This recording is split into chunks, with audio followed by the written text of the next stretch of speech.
All right, how you guys doing? My name is Steph. So in this video, we're going to go over UI and UX.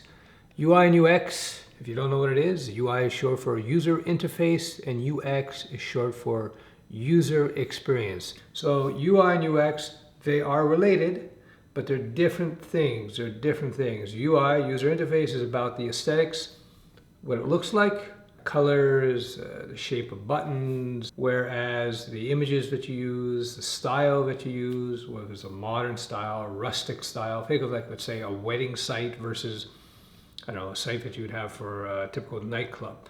Different looks to them. On the other hand, you have UX, user experience, and this is all about how functional the user interface is, how easy it is to navigate. So you can have a site that has beautiful UI, it looks amazing, but it has terrible UX, meaning it's hard to navigate, it's hard to find things. You've been to those sites once in a while, we're like, wow, it looks great, but where do I go? What do I do? What's this about, you know?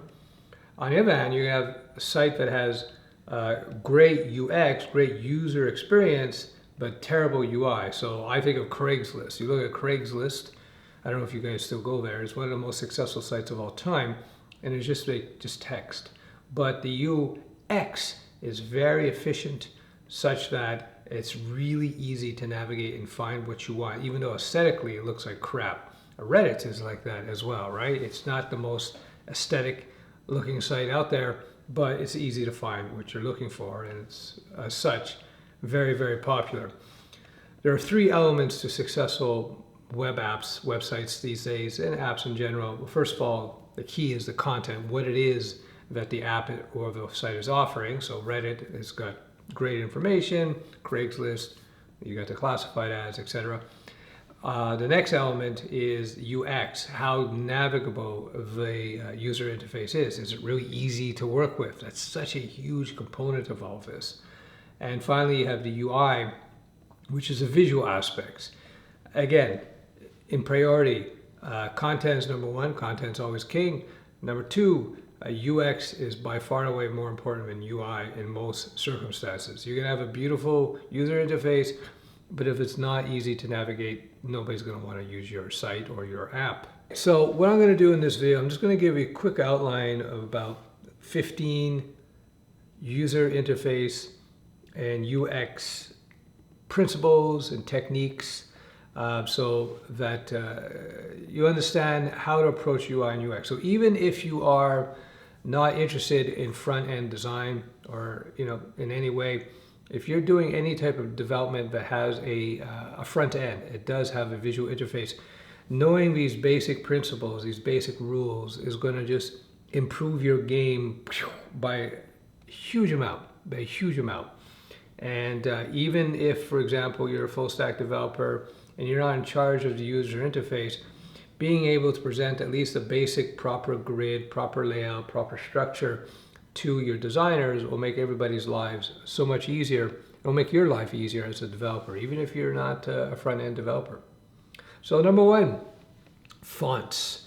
Fonts are extremely important, in terms of the look and feel of the site. Think about if you have a Halloween type of Gothic font, that old style, that will create a psychology, if you will. It will create an impression versus a very plain, simple Arial font, a business font.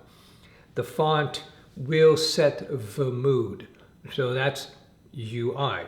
On the other hand, you have body text, which is basically, where you have your paragraphs of text, and you have headline text.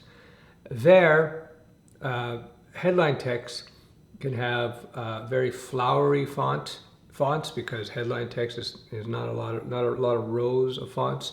You could also have non-flowery fonts. That's what you want to look at is serif and sans serif fonts. A serif is just a little flare at the end of the font, and a sans serif is a font that's just very squared off at the end. So when you have body text, your paragraphs, you want to use sans serif, simple, easy to read fonts. You don't want to have flowery fonts, serif fonts, elaborate fonts in your body text because it becomes hard to read. So this becomes a UX issue, I would argue, because you're making it harder for people to consume the content. So general rule of fonts, pick a font that's suitable to the theme of the site. Think of a Gothic Halloween font versus a font you might have on a lawyer site. Very different feel. Number two, you don't want to have serif fonts, flowery fonts in your body text. Keep those for headline text when appropriate. White space, some people call negative space, I call white space. The way I used to term it to my developers, I would say we want breathing space in the elements of the page. The page should be laid out, not squished up together, not overly compressed. Images butt up against the text, paragraphs too close together, etc. You want to create breathing space around the elements in your page, whether it be elements, fonts, text, or headlines, etc., and buttons. Breathing space, so it feels relaxed. It feels relaxed. Things spaced out, so it's easy for the eye to follow things. This is again an element of UX. That simple thing has a huge impact in terms of readability of site. Leads me to the next point, alignment. Alignment is just lining up elements. So having your menu items lined up, having your paragraphs lined up. You line up top logo with your menu items. Look at alignment, things being lined up so the eye can follow down the page. These simple cues will really make the site or your user interface much more navigable. I see it all the time, even on big games where UI elements are not aligned very well sometimes, and things are disjointed. Alignment, keep things lined up. Colors and themes. So colors/themes. Again, I hinted at this. If you have a site for a nightclub, you're probably gonna have nightclub colors. If you have a wedding site, you probably have wedding colors. If you have a site where there's a lot of text, it might be easier to have a off-white background, a lighter background, because it could be hard on the eyes to read white text over a black background. But so this touches on both the aesthetics, the UI and the UX. You know, if it's hard to read because of the color combinations, it's difficult. It's too contrasty between text and background. That can cause problems. And choose your colors based on the type of site that you're building. A wedding site, it's probably not going to have the same style, same colors as the nightclub site, as an example. Color wheels, that's the other thing, that's a tool rather, a color wheel, that allows you to match color sets. Certain colors go well together and other colors do not go well together. So for example, black, yellow, orange, red, they go well together, but pink and red don't go well together. Pink, orange, and what would not go? Orange and blue, depending. Orange and blue, not necessarily the best mix. So you can find tools, you just type in color wheels on the Google, and you'll find color matching palettes, if you will, that you can use to apply to your site. You see, so even if you're not a designer, you can just follow these basic rules. So maybe you're going to build a wedding site or a site for somebody's wedding. You can go with templates, but you could also, if you want to build something from scratch, a mock-up, some wedding app, just look at the typical wedding colors. They're light pastel colors. You look at the fonts that are associated with that, right? You know, your typical wedding and what color palette they would use for that. So that would, you know, you could just sort of go, boom, go to the color palette. We'll start with light green, light blues, and go boom, and then you can pull out your palettes, and then you can, when you mock something up, you can mock it up really, really quickly based on that. Another thing you do is the colors in the photos should blend in with the colors that you use in the rest of the site in terms of font colors and backgrounds and so on. So that all goes together. So again, basic rules of colors, alignment, white space, spacing things out, lining things up will start to make the page look so much better. Start to make your UI look so much better. Conventions across the site or app. This may seem silly, but you want to make sure that if your menu on your home page is on the left side vertical, make sure your menu is on left side vertical on all your pages. If you got a top menu, horizontal and it's butted against the right, make sure you got a top horizontal menu butted against the right across all the pages. If you have orange buttons on one page, make sure all your buttons across the site are orange, with some rare exception.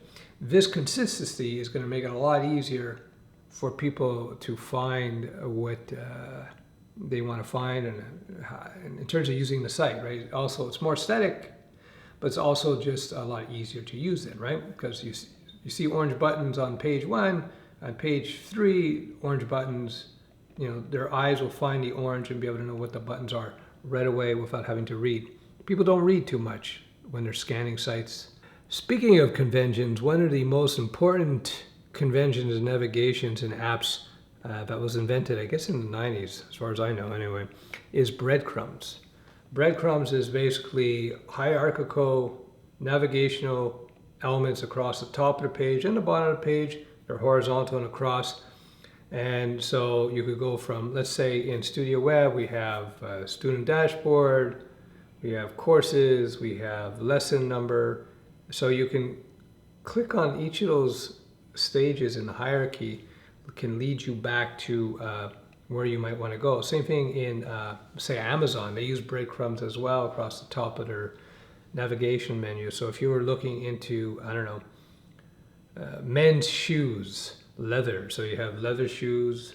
Then the next level up the hierarchy would be men's shoes and men's footwear and men's clothing. So you get the idea. So breadcrumbs is one of those universal conventions. So if you have a site or you have an app that you have subcategories, as people navigate through the app or the site, having those subcategories in a breadcrumb menu that's visible is really useful in terms of navigation. As I mentioned before, you want to have a consistency not only in terms of your colors and your layout, but you also want a consistency in terms of UI elements, user interface elements. So as I mentioned before, buttons are consistent, same shape, same size, same color, same relative positioning. You know, if you find, if you have on parts of your site that buttons tend to be right aligned within the layout, make sure on some other page they're not over here on the left, right? It makes no sense. You want to make sure, you want to reduce what is called cognitive load as much as possible. If this makes it easier for people to navigate the site, makes it more pleasant, it creates an overall better impression of what it is you're offering here.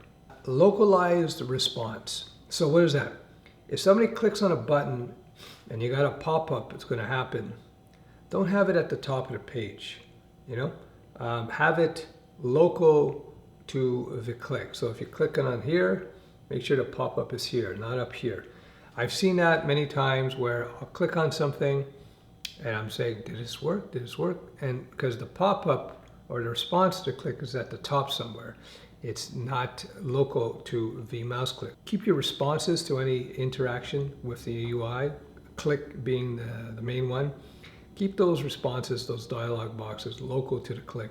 Huge. Another long-standing convention in development, in the web development at least, since the 90s, is the top left logo. The top left logo is always a home button. Click there, takes you to the root of the site. Boom. This is an old convention. It's kind of like an escape clause. Okay, I don't know where I am. What do I do? Click that logo will take me back home. This is a convention established in the 90s.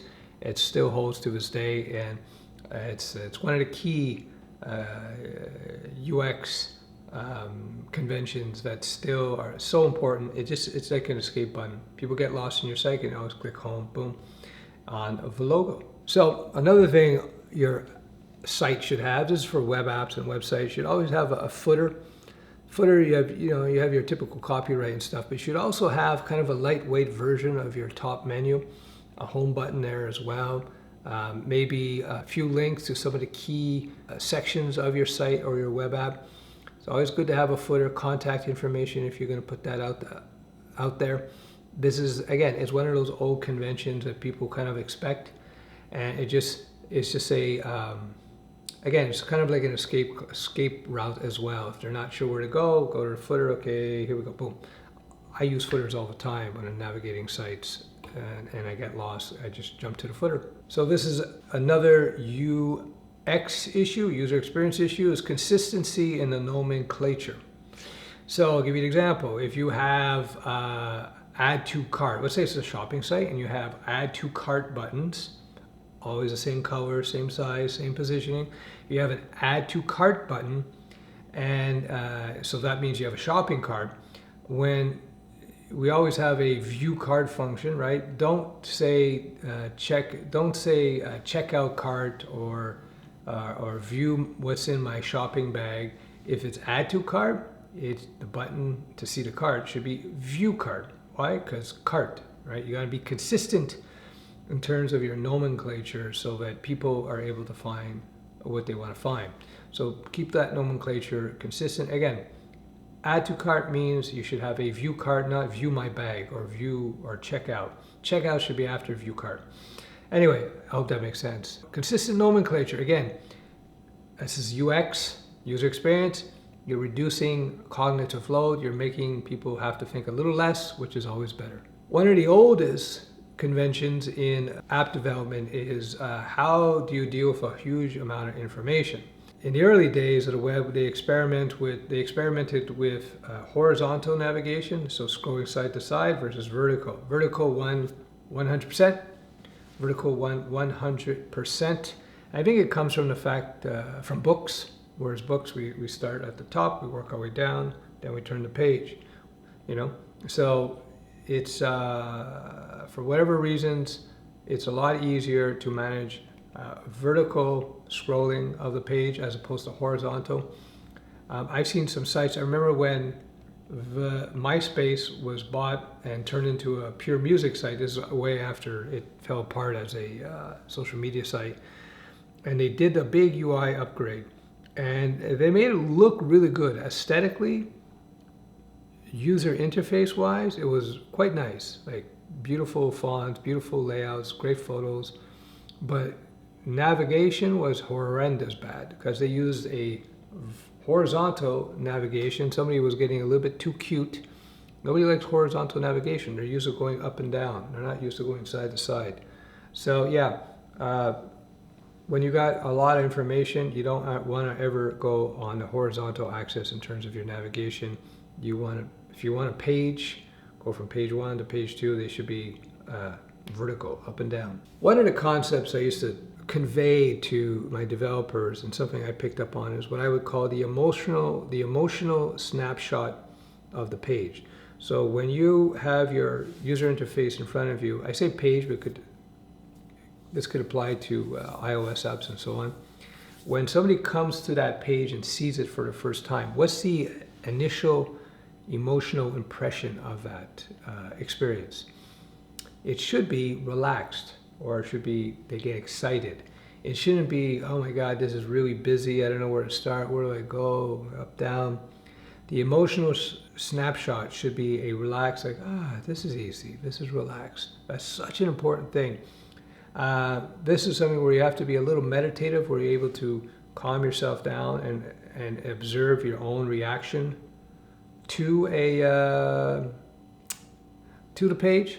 So the emotional snapshot is such an important thing, so keep that in mind. Finally, grids. Fortunately for you guys, in 2023, we figured out pretty much how layouts should be, and this is done through grids. Now you have CSS Grid and CSS Flexbox you can explore for the web.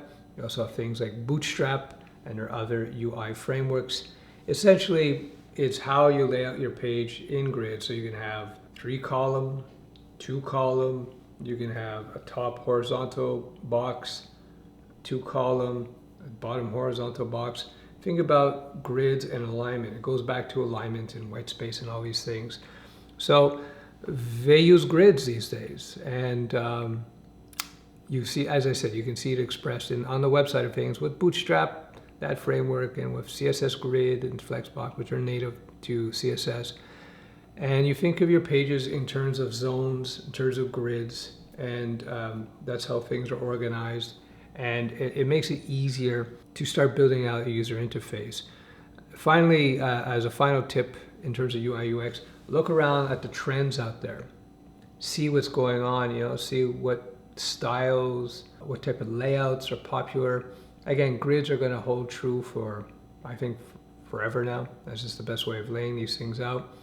But styles will change a little bit. Sometimes you're gonna have a flat look, sometimes you got a little pop look, a little 3D-ish, you know. And the early web is really primitive at one point. You had 3D rotating titles on all the pages, or the under construction worker animation, the GIF animation, that kind of stuff. These days you wouldn't do that. If you don't have a page that's ready to go live, or a user interface that's ready to go live, don't put that in the menu, and then when they click through it, you get an under construction page. That's the worst. Just don't put it. Anyway, I hope you found this useful. These are my basic outline of UI and UX. I invite you to look into each of these things a little further. Just type in the keywords: white space, alignment, color wheel, breadcrumbs, etc. And you'll get a lot more information and detailed examples about it. This video is all about just giving you an overview and something you can refer to as you continue to work on your skills as a developer. All right, my name is Steph. Some people call me Uncle Steph. I teach people in the ways of code, practical, real code, business code. My focus is on the web stack because that's where the most opportunities are. You can check me out at unclesteph.com, my bootcamp, and I also have links below to that and my self-learning courses, if you will. Outside of my bootcamp, you can learn a lot with my interactive training platform. Thanks for watching. Bye-bye.